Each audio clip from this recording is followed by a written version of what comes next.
Hello and welcome to the Working Genius Workshop. I'm Kacee Bohle, and I help professionals cultivate a purpose-driven life both at home and at work. My husband and I have two kiddos. He works full-time. I have a coaching, speaking, and training business, as well as help my parents with their operation. I start off sharing this with you because I know what it feels like to wear a ton of hats, to have to juggle all the things, to do stuff I don't necessarily enjoy, but know that the job needs to get done. And so today I'm going to share with you a tool called the Working Genius that has been the game changer for me, not only with my productivity and my communication, but also with my mindset. The lessons and this tool are going to be used for any industry, any role, any level of experience, and any personality type. So feel free to pause, rewind, take as many notes as you need in order to fully understand just how impactful this tool can be for you in this situation. Here's a brief overview of our agenda for today. We're going to start off with an overview of what the 6 types of working genius are, how it can relate to the different types of tasks that we do each day, and why some of them bring us joy and energy and excitement, and why others really drain us, frustrate us, and cause maybe guilt, judgment, and some resentment as well. We'll then move into what the 3 stages of work are and how each genius plays a role in the overall flow of completing any endeavor. Each job is a 6-letter job. We're then going to get into the really fun part and look at our individual reports. So if you don't have that handy, go ahead and grab it. We're going to wrap things up with an exercise and a review of what potential team maps could look like for you in your office or organization. And I'm going to be sharing some strategies and tips on how to optimize your current situation to have more effective communication, utilize your team in the best way, and ultimately increase productivity, saving you time, money, and a headache. There are a lot of tools out there that can be really beneficial and helpful for us to understand ourselves as individuals better, why we do what we do, and why we feel the way that we feel. Some examples of those types of tools and assessments could be things like DISC, Myers-Briggs, the Enneagram, Strength Finders, Colors. So what makes Working Genius different? Well, it is a super easy tool to understand. Many of the other assessments out there give us really great information about ourselves. That's good to know. But what Working Genius does is it helps us understand what to actually do with that information, how it relates to our job, how we can interact with others around the office, at home. So think of this as 80% personality assessment and 20% productivity tool. The 6 types of Working Genius represent 6 steps or activities, if you will, involved in doing any type of work. Think of the flow of work as 6 gears lined up next to each other. And in order for things to go smoothly, it makes sense for us to do this in a specific order, or things could get really messy. We could start grinding gears and shearing bolts. So think of the flow of work as having to go through those gears in order. There are 3 phases that work is broken into. Someone needs to ask a question, come up with an idea or solution, and then work needs to get done to complete it. Those 3 phases are called ideation, activation, and implementation. And within each of those 3 phases fall 2 geniuses. Each of us has 2 of these 6 geniuses that come so naturally to us that we don't even think twice about it. They fill our cup up. We're really good at it. It gives us excitement and energy and joy. Not necessarily what we've become skilled at over time. These are things that we are naturally born with that just come super naturally to us. Then there are 2 of those 6 geniuses that we're okay with. If we do it, we can probably do really good at it. But if we do too much of it, it's going to really burn us out. And then there are 2 of those 6 geniuses that drain us, completely frustrate us, drains our cup, leaves us feeling really burnt out. And honestly, we naturally avoid doing, and it doesn't even cross our mind sometimes until we're forced to do it. But before we get too into the weeds on that, I want to dive further into what each of these six geniuses are. Wonder is the very first letter in the widget acronym, or if you're looking at each of the six geniuses in the line of work, the flow of work, it spells out an acronym of widget. And that is the first letter of each of the six geniuses. Someone with the gift or genius of wonder is someone who likes to ask why questions, someone who finds joy in being alone in their thoughts and who think about the big picture. When you go on family vacation, for example, so let's say we go to the beach. There are some people who love to sit on the beach, daydream, and just think. That's how they find a way to relax and recharge. There are other people who cannot stand to sit still. There are people who are like, I got to hit every single tourist attraction in town, and they have a list of things that they want to do. Wonder is the one who has their butt in the sand, sitting on the beach, relaxing.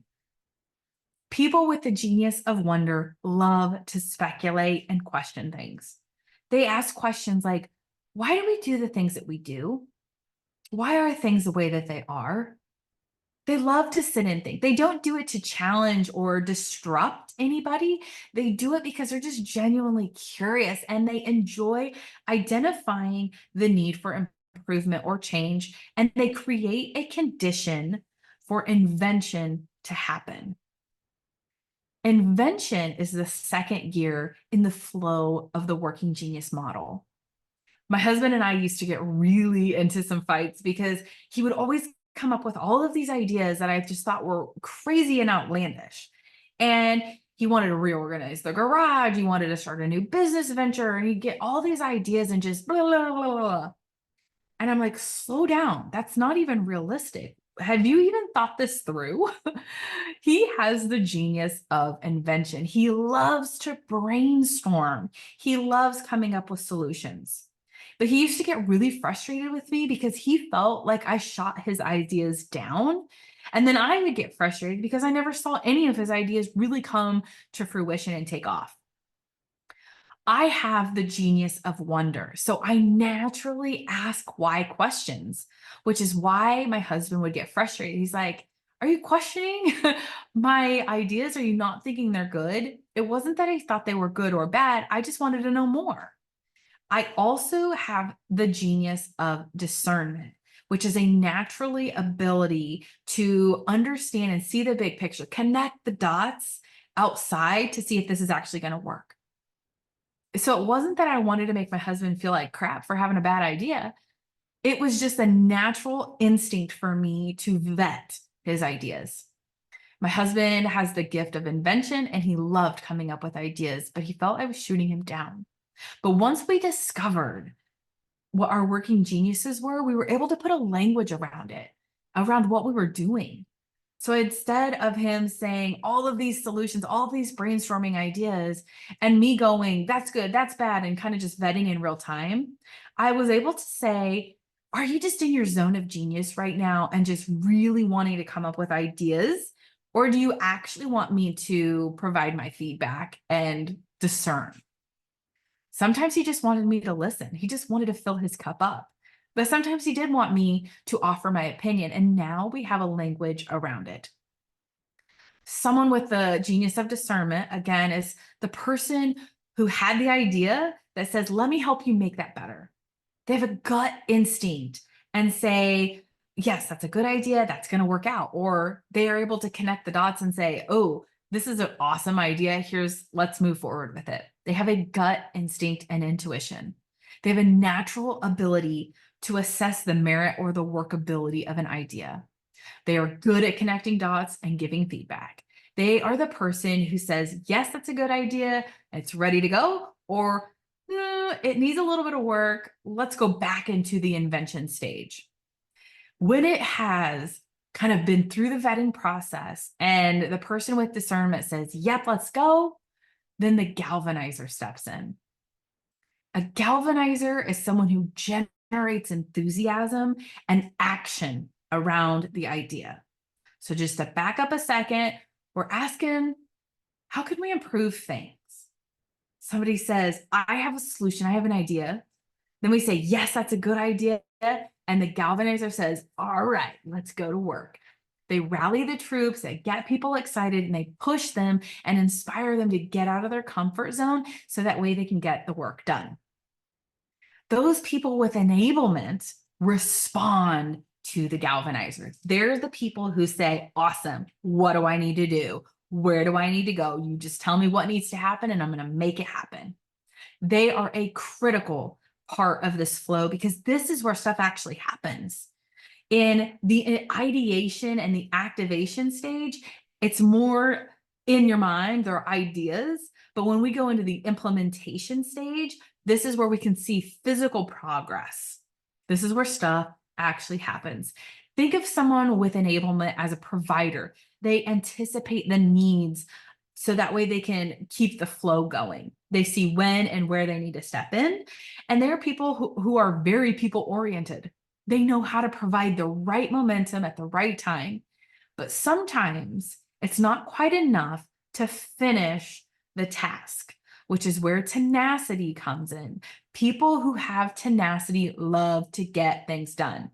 They're the people who are on vacation who will cross stuff off of a list. They crave checking stuff off of a list. They fully commit their heart and soul into completing things. Doesn't matter if it's good or bad or done right, they just want it done. They're great people, they're finishers. Now, they don't necessarily respond to the emotional appeal, which means if they do it right or do it wrong, it doesn't really matter to them. They just want to see it through. They respond to the need to see work through. This is where a lot of misunderstandings and miscommunication can come into play, cause a lot of tension and a lot of frustration. Here's what I mean. Remember how at the beginning we say a lot of people wear a lot of hats. Well, if you're working in your business or your operation solo, maybe you're the entrepreneur, you are the one who's responsible for getting all of the work done.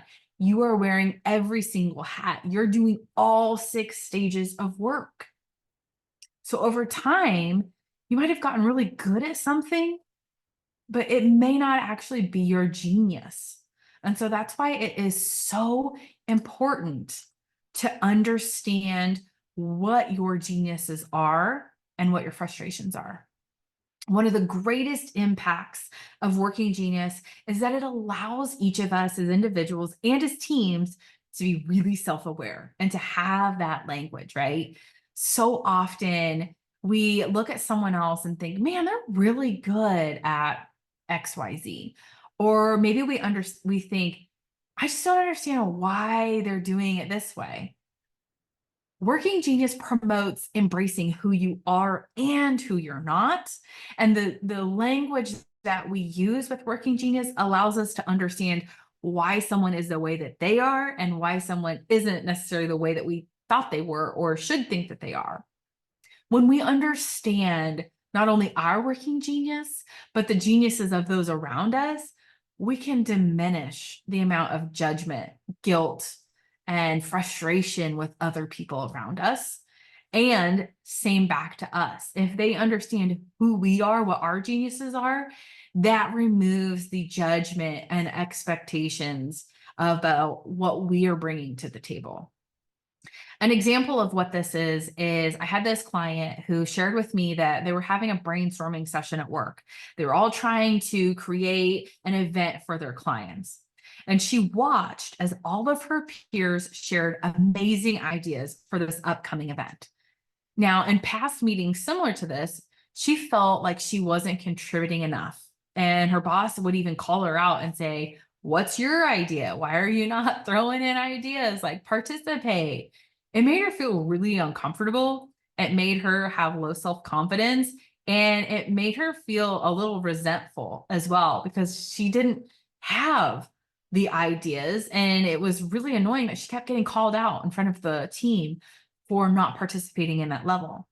After we got together, we did the assessment, we realized that ideation, invention, that whole side of work was actually a frustration for her. But enablement and tenacity were her geniuses. So now in those meetings, She can not only relieve the guilt and judgment for not showing up, in a certain way with all these great ideas, but she can also communicate that she's the gal that's going to help bring their ideas to life and that they're executed efficiently and effectively. When we don't understand our working genius, and some kind of unnecessary guilt starts to creep in. It hurts our productivity, our morale, but an even bigger insight to the working genius and insight and impact that it has is when we can understand the working genius of those around us, family members, colleagues. We tend to make assumptions. It's unfair and sometimes even hurtful when we do that. And so having this language can really help us, communicate with other people and understand what drives them. Sometimes people find themselves in roles that require them to spend a lot of time doing what they don't naturally enjoy. And this is what causes burnout. This limits success. It can lead to burnout. It can lead to frustration. And again, that resentment. So understanding this about yourself can say, hey, boss, turns out this isn't the type of work I want to do, but I'm really great at XYZ. And I saw that there's a job opening over there. How do I move from this place to this place and this type of role, but stay at the company?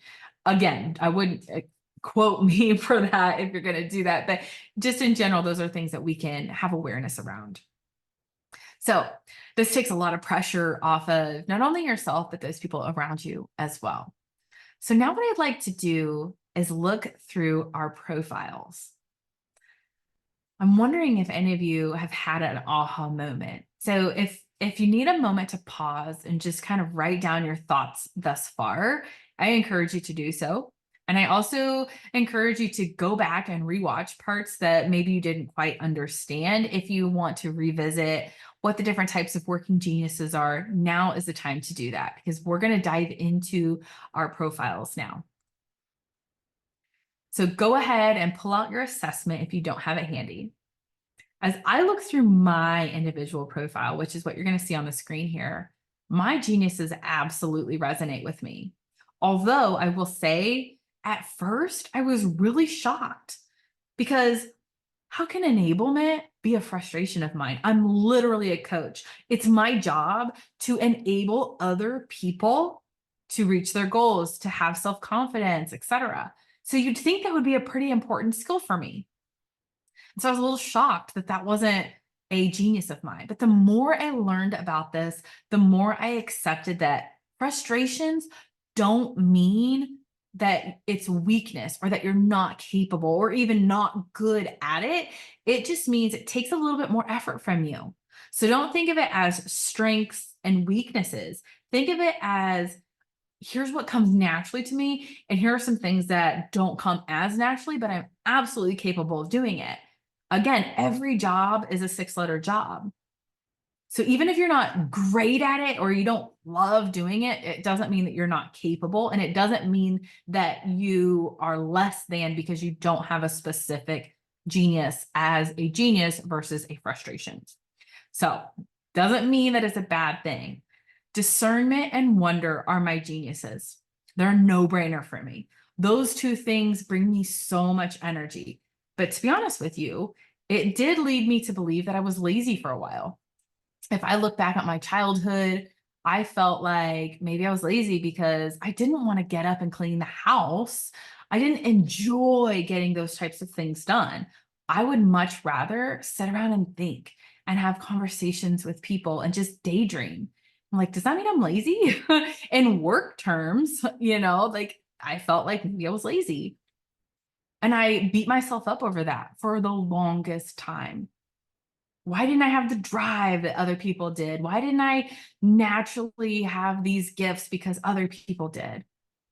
Well, it's because it just doesn't actually come to me. It's just my makeup. It's just who I am. But it doesn't mean that I'm not capable of it. It just doesn't come as easily to me as the other things did.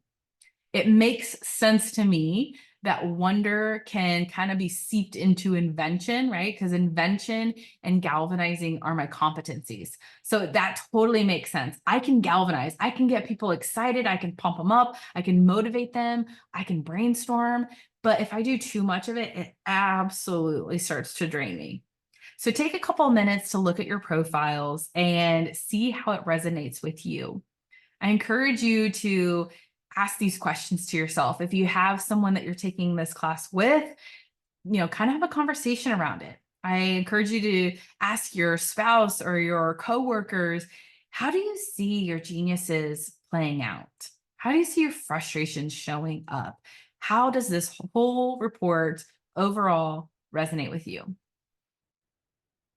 Okay, so now we're going to move into the team map. I am fully aware that some people work alone, myself included. I am a solopreneur, but sometimes I need to hire stuff out. Sometimes, depending on if I'm volunteering with the community, there's a team that I'm working on there. And so I'm going to show you two versions of a team map. One is going to be where there's multiple people involved, and one where you're the whole team and what that could mean for you. So here's a couple of things to consider, though, as we look at this team map. Where do you see heavy green? Where do you see heavy red? Where are the gaps? Does the type of work and the position that the person is in now align with their geniuses? And who's the boss or the person who's calling the shots? And so here's what this means a little bit more in depth. So here's our team map. If you look at the map on the left, you'll see that we don't have anybody on the team who has the genius of wonder, but we have a lot of people who have the genius of enablement. And what that could mean is we have a lot of people ready to step in, but we don't really have guidance. We don't really know what we're supposed to be doing. And so we're kind of maybe just all over the place. And if you look at the red, which is the people's frustrations, it looks like, we're pretty heavy in invention. This is where most people are like, okay, I don't want to come up with the idea. I don't want to think about if it's a good one or not. Just tell me what I have to do. So our team could be really burnt out if they're constantly trying to come up with ideas and new stuff. If they're not able to actually go complete stuff or step in and do work, they might be really burnt out. If you look at the team map on the right, this is someone who works on their own. They have a business, they are the business. So this person's geniuses are wonder and enablement, meaning he loves to sit and think, he's ready to step in and do work. But when it comes to maybe completing stuff, coming up with ideas and like getting stuff done, it may not get done. And so if I were to hire somebody to fill in a gap for me, if I was a solopreneur, I would hire somebody who has motivational skills and tenacity, right? So galvanizing and tenacity, somebody to help me take all of my ideas and put it into action. If I were trying to hire somebody on the left, where that's the full team map, I would be looking to hire someone with wonder or invention, depending on the type of business that you have, right? Because we still need people who are going to ask those why questions. Is what we're doing the right thing? Am I like looking long term here? We've got a lot of people chomping at the bit to get work done, but no one's stopping to question, is it the right thing? So I'd look to kind of fill those gaps.